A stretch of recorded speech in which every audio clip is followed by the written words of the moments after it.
আজ যে ভিডিওটা তোমাদের সাথে শেয়ার করছি সেই ভিডিওটা কিন্তু প্রায় 1 বছরের পুরনো। এতদিন কি সময়ের সাথে অনেক রকম ভিডিও শেয়ার করেছি, কিন্তু আজকে যে ভিডিওটা শেয়ার করছি এটা আমার কাছে স্মৃতি হিসাবে রেখে দেওয়ার জন্য।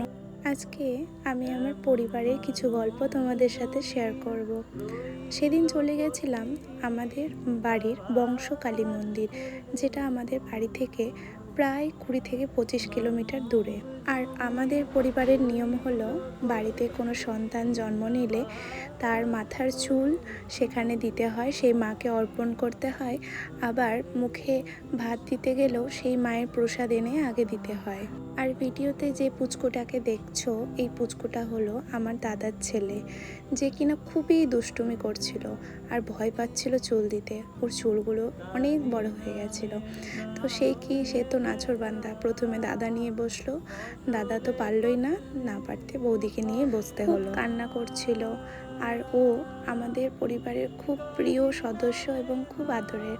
আর সবথেকে বেশি আমার তো খুবই আদরের। মাথা নাড়া হয়ে গেল আর একদম সে আবার সেই দুষ্টুমি করতে শুরু করে দিল।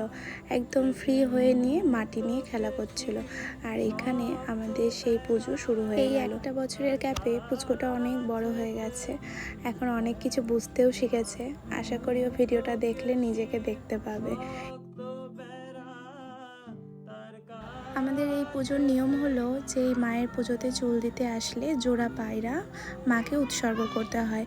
তো সেটা অনেকেই বলি হিসাবে দেয়, কিন্তু আমরা কেউ এই নিয়মটাতে পক্ষপাতী নয়। তাই আমার ক্ষেত্রেও যা হয়েছিল, আমার ভাইয়ের ক্ষেত্রেও তাই করেছিল আমার বাবা মা, যে জোড়া পায়রাকে এমনি পুজো দিয়ে ছেড়ে দিয়েছিল। এমনকি আমার ভাস্তার ক্ষেত্রেও তাই করা হলো, যে তাদেরকে পুজো দিয়ে ছেড়ে দেওয়া হলো মায়ের কাছে। অযথা মানুষের সৃষ্টির নিয়মে তো দুটো প্রাণকে হত্যা করাটা ঠিক জিনিস নয়। তাই আমরা এটা কখনোই করে থাকি না এবং মন থেকে সাপোর্টও করি না। এই যে অনেকেই মা কালীকে বলি দেয়, ছাগল বলি দেয়, পাঠা বলি দেয়, অনেক কিছু বলি দেয়। তো আমার এই জিনিসটা জানি না কেন মন থেকে কোনো দিনই সাড়া দেয় না। বলি দেওয়ার মতো তো অনেক জিনিস আছে, যদি বলি দেওয়া নিয়মেই থাকে তাহলে তো সেই ক্ষেত্রে ফলও বলি দেওয়া যেতে পারে। তো কেন মানুষ এগুলোকে করে না, কেন যে মানুষ মনের ইচ্ছা পূরণ করতে গিয়ে অযথা একটা প্রাণকে হত্যা করে, সেটা ভগবানই জানে। পুজো তো প্রায় শেষ, আর আমরা বাগানে বসে, আমাদের এই মন্দিরটা পুরোটাই আম বাগানের মধ্যে, তাই আর কি বাগানে বসে আম গাছের তলায় বসে প্রসাদ খাচ্ছিলাম। আর বাড়ি থেকে কিছু টিফিন নিয়ে গেছিলাম, সেই টিফিনটাই সবাই মিলে খাওয়া দাওয়া করে বাড়ির জন্য বেরিয়ে পড়ি। তো আজকের এই ভিডিওটা কেমন লাগলো তোমরা অবশ্যই জানিও। আমাদের এই বংশমায়ের অনেক গল্প আছে, যদি তোমরা কোনো দিন জানতে চাও তাহলে এরপরে কোনো একদিন ভিডিওতে